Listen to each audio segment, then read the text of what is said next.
Today, we're diving into 10 small but mighty bedroom changes that can help seniors, or honestly anyone over 50, sleep better at night. We're talking real-life wisdom pulled straight from the trenches. Things people swear by after years of trial, error, and sleepless nights.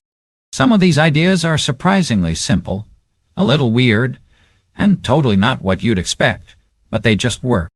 So grab your favorite blanket, maybe a sleepy time snack, and let's talk about how you can turn your bedroom into the kind of place your body wants to fall asleep in. Let's get into it. Number 1. Makeover. The magic of 2 comforters, even if you're flying solo. All right, let's start with something that might sound like it came out of left field, using 2 comforters instead of 1. Now, if you're in a relationship, you might already be familiar with the classic blanket tug-of-war that happens around 2:00 a.m. You know the one. Your partner rolls over like a sleepy burrito, stealing all the covers while you're left clinging to the edge of the sheet like it's the last parachute on a crashing plane. But here's the fun twist. Even folks who sleep alone swear this trick changed everything. I remember reading a comment from a 69-year-old retired schoolteacher who said, "I live by myself and I started using 2 comforters, one light and one heavy. It's like having my own personal climate control. Why didn't I do this years ago?" And she's right. When you have 2 separate layers, you can fine-tune your own little cocoon of coziness. Maybe you want more weight on your chest, but something cooler around your legs. Maybe you're a sweaty sleeper who still likes that comforting tucked-in feeling. Either way, having options makes a huge difference. One gentleman, mid-70s, ex-military, said it like this: "One blanket is for structure, the other is for emotional support." And that's really the heart of it. As we age, our sleep becomes more sensitive. A little draft, a sudden temperature drop, or the need to adjust can jolt us awake. With 2 comforters, you get to be the boss of your bed again. No negotiations required. Plus, folding one of them at the bottom gives you the perfect place to rest your chilly feet. It's like giving your legs a little sleeping bag of their own. Who knew a simple blanket decision could make sleep feel luxurious again? Number 2. Red night lights are your new best friend, and blue ones are the villains. Now let's talk about light. Specifically, the light that sneaks into your bedroom in the middle of the night and messes with your sleep like a mischievous raccoon. Here's the scoop. Blue and white lights are the absolute worst when it comes to getting a good night's sleep. Your brain sees that kind of light and thinks, "Oh, must be morning," which is the exact opposite of what you want to do at 2:00 a.m. when you're just trying to shuffle to the bathroom and not stub your toe on the dresser. I remember a comment I read from a man named Larry, who must have been in his early 80s, who said, "Switched out my hallway night light for a red one. I used to wake up fully alert every time I got up to pee. Now I just float like a sleepy ghost to the toilet and back. No drama, no brain confusion." Red or amber lighting doesn't suppress melatonin, which is the hormone your body needs to start winding down. It's soft, gentle, and just enough to see where you're going without waking up your entire nervous system. You know those old submarine movies where they switch to red lights at night? Turns out, they were on to something. One woman, mid-60s, wrote in a sleep forum that her red night light reminded her of her old childhood bedroom when her mom used to leave a lava lamp glowing in the corner. "It's oddly comforting," she said, "like a hug in light form." I even tried it myself, and let me tell you, the vibe is real. It's cozy, it's non-intrusive, and best of all, it helps you keep that dreamy half-asleep state when you get back in bed, which means you fall asleep faster. If your bedroom currently looks like an airport runway with all those blue charging lights and hallway LEDs, it might be time for a lighting makeover. Get yourself a $10 red bulb and reclaim your sleep like a boss. Number 3. A half-weighted blanket hack that'll hug you just right. Let's talk about weighted blankets for a second. They're all the rage right now, and for good reason. They provide gentle pressure that mimics a hug, which tells your nervous system, "Hey, you're safe." you can relax now. This can be a game changer for folks dealing with anxiety, restless legs, or that general feeling of being wound up at bedtime.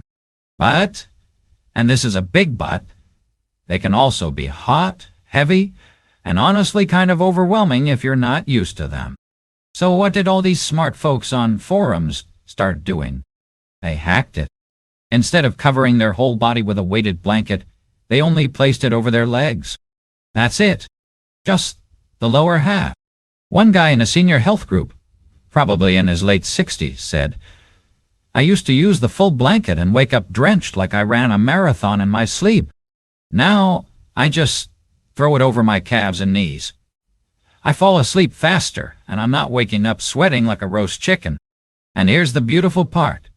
Even just having that pressure on your legs helps your body relax.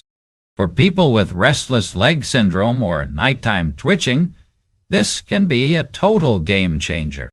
One woman said it felt like her legs finally got the memo that it was time to chill. It also stops what I call runaway knee syndrome. You know, when your legs just decide to fidget for no reason at all? The slight pressure helps anchor them without feeling like you're buried in a sandbag. I personally tried this on a whim after seeing someone suggest it in a YouTube comment. I folded my weighted blanket into thirds and laid it over my shins.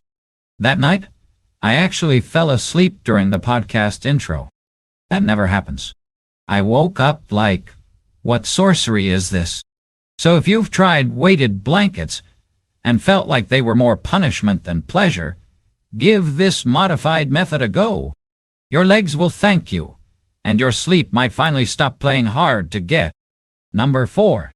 Add a touch of lavender in the weirdest places. Lavender has been around forever. Your grandma probably had a sachet of it in her underwear drawer. But let me tell you, this little purple plant is like sleep's secret weapon. We all know it smells good, but what most people are discovering is where you put it makes all the difference. Sure, you can spray some on your pillow, but that fades quickly. What really got my attention was this woman on a sleep forum who swore by tucking a lavender sachet into her pillowcase, not under the pillowcase. Actual case. She said, "It was like my dreams smelled better." Someone else chimed in that they use a clean sock. Yes, a sock filled with dried lavender buds, knotted at the end, and tucked under the fitted sheet right where their shoulder rests. "It's like being spooned by a sleepy garden gnome," she joked. And you know what? I tried it. It is oddly comforting. The reason it works isn't just because of the smell. It's what that scent does to your nervous system. Lavender has been shown in study after study to lower heart rate, reduce anxiety, and gently nudge your body into rest mode. But the real trick is making sure the scent is subtle and consistent, not blasting yourself with lavender spray until your pillow smells like a candle shop exploded. I even read about one man who keeps a little mesh bag of lavender buds in his pajama drawer. So when he gets dressed for bed, the scent is already part of the routine. It's like my body goes, pajamas and lavender. We're winding down now. He said, "It's amazing how something as small as a few flower buds in the right spot can whisper your body into sleep. And hey, your room will smell amazing too. Can't hurt, right?" Number 5. Rearranging your bed so you wake up facing the window. Now, this one might sound a little woo at first, but bear with me. It actually makes a lot of sense. I stumbled onto this idea in a long Reddit thread about sleep rhythms. A gentleman in his early 70s casually dropped this piece of wisdom. "I turned my bed 90 degrees so I wake up looking out the window. For the first time in years, I want to get up." I paused. That's a powerful statement. You see, your brain and body are wired to respond to light. Natural sunlight in the morning, especially that soft golden kind, signals your body to stop producing melatonin and start producing serotonin, which lifts your mood and helps you wake up gently. If your eyes catch that light right when you open them, it starts your day with a calm, natural rhythm. And over time, it retrains your internal clock to know when it's time to sleep and when it's time to rise.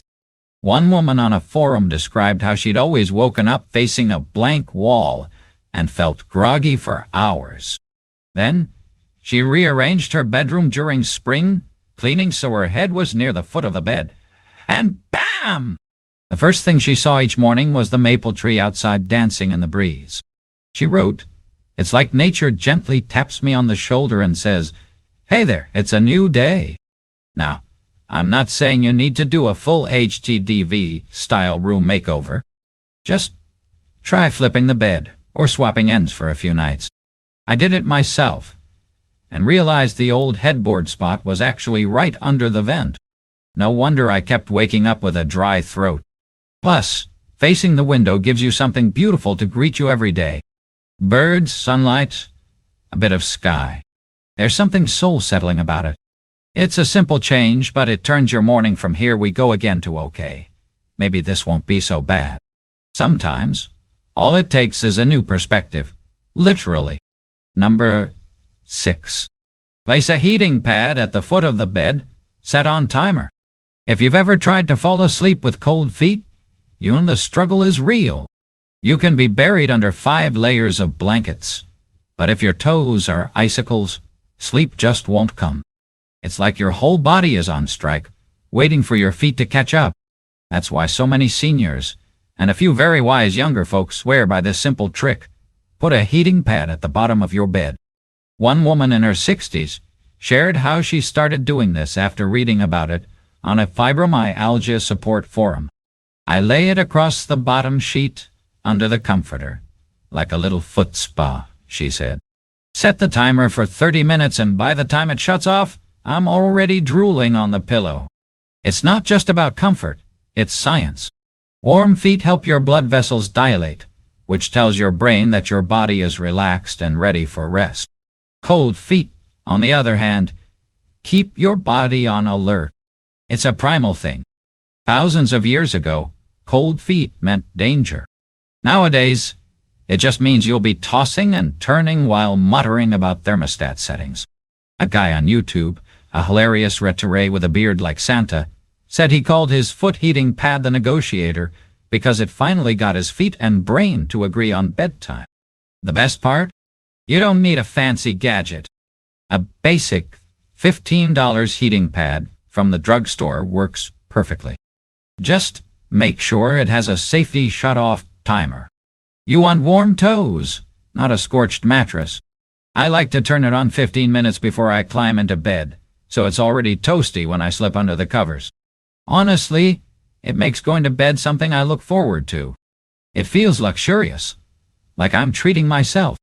And if you've never felt the sweet relief of warm feet at bedtime, oh friend, you're in for a treat. Number 7.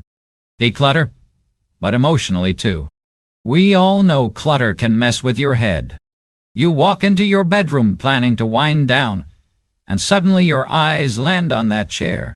You know, the one with the pile of clothes that's teetering like a fabric Jenga tower, or that bookshelf with half-finished paperbacks and old birthday cards you keep meaning to sort through.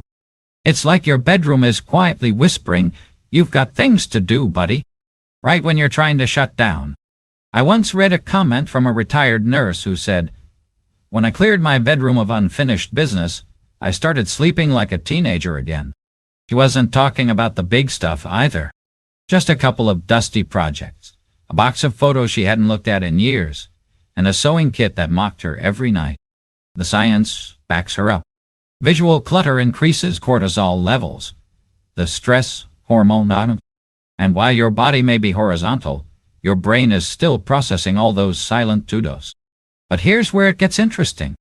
Emotional clutter counts too. One gentleman, a widower in his 70s, shared how he kept his late wife's robe hanging on the closet door just because.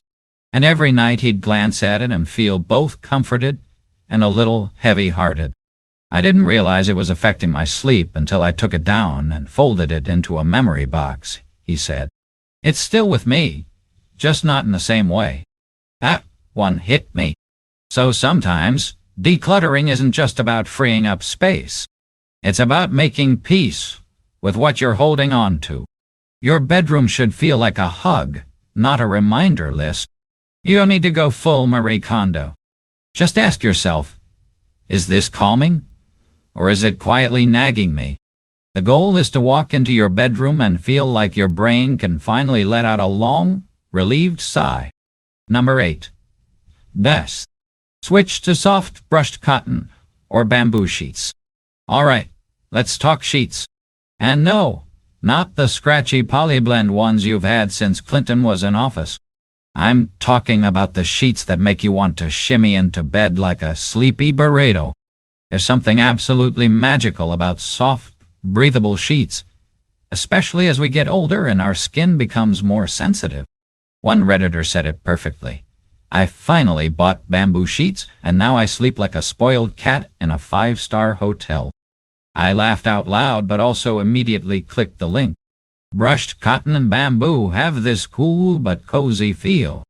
They wick away moisture, breathe well, and somehow make your whole bed feel less itchy. One woman described the first night she slept on high-quality cotton sheets as the moment she understood why people say, treat yourself. And here's the funny part. Most people don't realize how much their bad sheets are messing with them until they switch. It's like driving a beat-up sedan for years, then sitting in a luxury car and going, wait, this is what I've been missing. Also, this is no small detail. Softer sheets reduce the number of times you unconsciously shift or adjust during the night, which means less tossing, less turning, and more of that delicious, uninterrupted sleep we all crave. If you've ever woken up at 3:00 a.m., itching or sweating, or with a weird crease line running down your arm like a topographic map, it's time. Trust me, upgrade those sheets. Your future self will thank you every morning. Number 9. Create a sleepy playlist. And I don't mean whale sounds. Now, don't get me wrong. Whale sounds have their place. But unless you grew up falling asleep to orca serenades, they might not hit the right note for it. Let me tell you about the power of a sleepy playlist. And no, this isn't just ambient music or thunderstorm loops. I'm talking about songs that soothe your soul, not just slow your heart rate. One woman shared how she listens to old jazz standards, Ella Fitzgerald, Nat King Cole, the kind of music her parents danced to in the kitchen. It feels like home, she said. And that kind of safety? It's better than melatonin. Another fellow, a former trucker in his late 60s, plays a playlist of slow gospel and acoustic country. He said, it's like winding down with friends on the front porch. Only the porch is his pillow, and the friends are in stereo.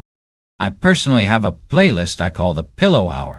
It's a mix of mellow folk, lo-fi instrumentals, and even a few soft spoken word pieces. One song features rain falling on a tin roof behind the voice of a grandfather reading bedtime stories. I'm not crying, you're crying. The trick is to create a playlist that emotionally lulls you, not just physically. You want music that reminds you of peace, familiarity, and safety. It doesn't matter if it's classical piano or Willie Nelson, as long as it helps your nervous system drop its shoulders and say, ah, yes. Bonus tip. If you use a smart speaker, set a sleep timer so it fades out after 30-45 minutes. You'll likely be snoring before it even ends. Number 10. Keep a small journal or notepad by the bed, but only write down one thing. Let me finish with a tiny trick that packs a big punch. Keeping a notepad by your bed, but not for pages of journaling or cataloging your dreams, just for one thing. Here's how it works. Before bed, you grab the notepad and jot down one single thought. It could be something you're grateful for, something you want to let go of, or a worry you're mentally parking until tomorrow. That's it. One line. A guy on a sleep forum said he writes, "Not my job to solve this tonight," whenever he has a brain that won't quit spinning. Another woman simply writes the word peace and then breathes it in like it's a bedtime mantra on paper. The idea is to create a little ritual, something that signals to your brain, we're wrapping up for the night. Writing something down externalizes it. Your brain doesn't feel like it has to hold on to that thought anymore. It's like mentally taking your shoes off before bed. Personally, I started doing this after reading about it from someone who called it her brain dump post-it. My first entry, "You've done enough today." I nearly teared up. It doesn't have to be profound. You can write, "I'll figure it out tomorrow," or "Remember to buy bananas." The point isn't the content, it's the closure. That final punctuation mark on your day. And hey, sometimes you wake up and laugh at what you wrote. One morning I found, "No more spicy food after 7:00 p.m. You're not 25 anymore, Dave." Fair enough. Past me. Fair enough. Final thoughts. All right, my friends. That's it. 10 small bedroom changes that can make a big difference in how you sleep, especially as we get older. None of this is rocket science, but when you start stacking these little shifts, warmer feet, softer sheets, less mental clutter, a sleepy playlist, it's like your room becomes your sleep ally, not your stress zone. Remember, your bedroom should feel like a soft place to land, not a holding pen for worries, to-do lists, or uncomfortable sheets from 1998. Start with one change, test it out, and build from there. You deserve restful, healing sleep. And if something as simple as a lavender-filled sock can help get you there, I say why not? If this video helped you or gave you a few ideas to try tonight, don't forget to give it a thumbs up. Leave a comment below with your own bedtime tips. And of course, subscribe for more cozy, helpful content just like this. Sleep tight, and I'll see you next time. I hope you will sleep well from nowadays.